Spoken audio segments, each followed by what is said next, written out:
como você a conheceu? A gente tem trabalhado juntos. Ela não estava saindo com ninguém? Como gosta de lembrar disso? Na verdade, é um pouco difícil de aceitar, porque... Minha sobrinha, já era pra estarem na escola. Oi. Ah, obrigado, senhora. David, não faz isso na frente delas, vai assustá-las. Desculpe, o que dizia mesmo? Como você a conheceu? Mente sobre tudo. Trabalhamos juntos. Não, Não. não é pra se passar por médico. Inventa alguma coisa. Quer dizer, eu não trabalhei com ela. Trabalhamos juntos a minha doença. Eu fui paciente dela. Ih, você tá me vendo? Eu estava doente. Eu tive meningite espiral.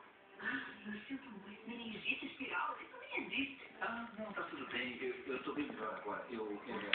Elizabeth, ela acreditou em mim. Ela acreditou na minha recuperação quando ninguém mais acreditava. E aí aconteceu. Essa coisa dela mesmo. Mas, por que você me diz assim?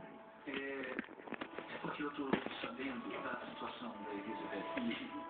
E eu só queria dizer que Ih, certas coisas, sabe que eu estou aqui, não é? às vezes, e essas coisas estão bem acima do nosso entendimento.